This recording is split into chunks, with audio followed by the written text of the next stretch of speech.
Hi everyone, welcome back. Now you might not know that I have a system that broke down, my main rig that broke down, and I went from small form factor to full size ATX rig, and it's been plaguing me for months.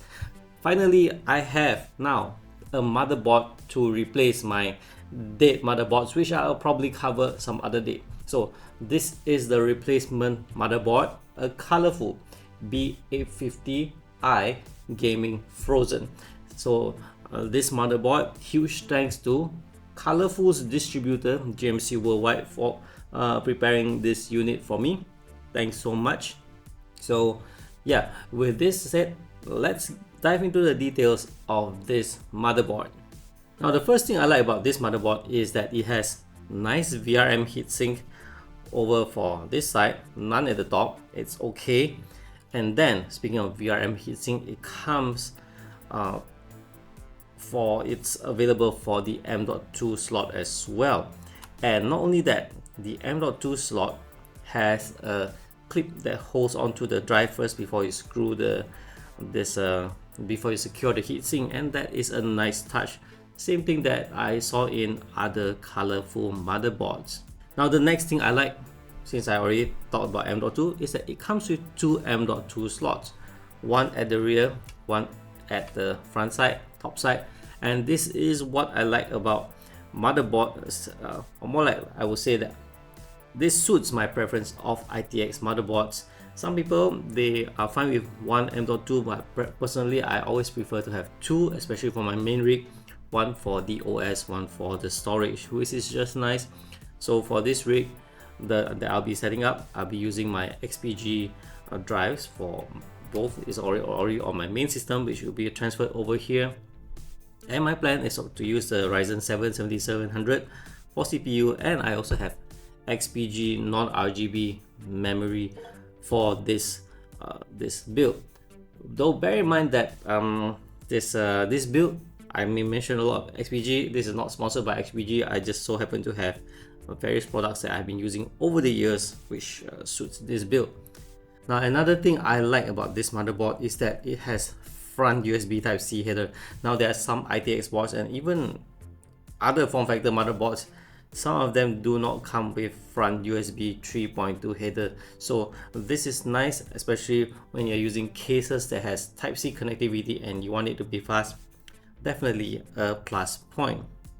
And for those of you who are particular about cooling, I like that it has 3 PWM fan headers at the top.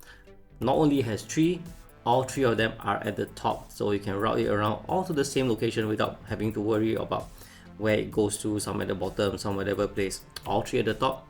And I know that you can daisy chain some fans nowadays, but having 3 is a plus point to me. I can, if I'm using AIO, one can be adjusted for the pump, the other for the AIO fans if I want to, and then another for the case.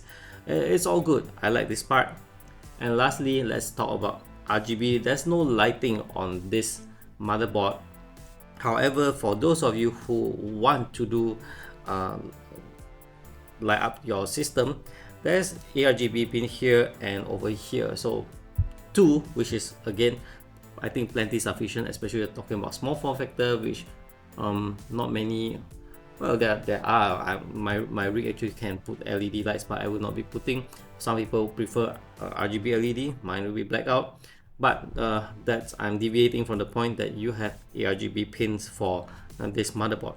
Other than that, overall I think the placement of pins and everything is nice, and definitely this board is looking great right now even as I'm speaking. And lastly, here is my rig, which I am very satisfied with. I built it in the Deepcool CH170, which I've been wanting to build in for a long time. I saw it at Computex 2024, and finally I bought this case earlier this year, and now I have assembled into it.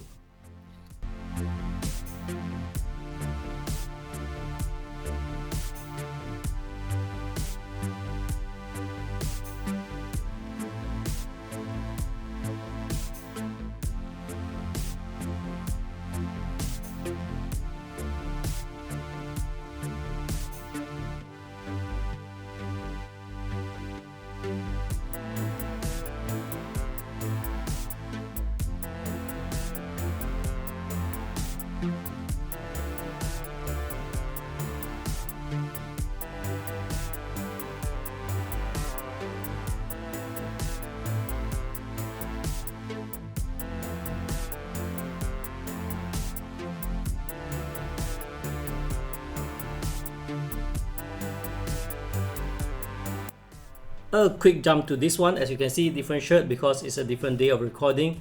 The system is installed and I realized that I missed out a few things. So the first thing I want to highlight is about the input ports, meaning the I/O ports. The USB type A port is plenty. There's USB type C. It has Wi-Fi and it can even support BIOS update through the USB port, which is great. So I think this is very nice touch from Colorful. This board is really nice in this aspect. And about the BIOS, so you can ignore the rest of the conclusion, whatever I said about the BIOS, because it's also recorded even before I actually used the board, assuming it is what I expected.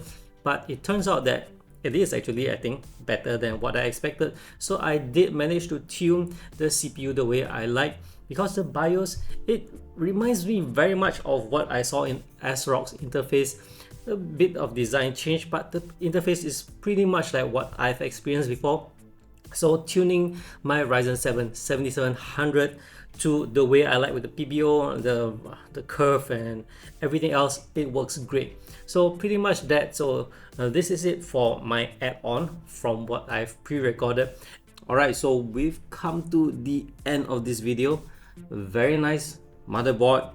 Overall, at this price point, under RM1000, it should be about 800 to 900 range. I do not have the final price yet. US dollars probably about 200. I think this is a solid motherboard. The BIOS actually works fine. So unless you are looking for super duper tweaking that you expect from various brands, then maybe you should be looking elsewhere. But for me, the BIOS works just fine for exactly my needs. Not terribly detailed into tuning all those fine settings. This actually works great. Once again, huge thanks to GMC Worldwide for preparing this unit for me, and this will be ending up into my rig by the time I finish recording this, and I'm going to be a happy user of a small form factor rig once again. That's it for this one. Thanks for watching. I'll see you guys in the next one. Bye bye.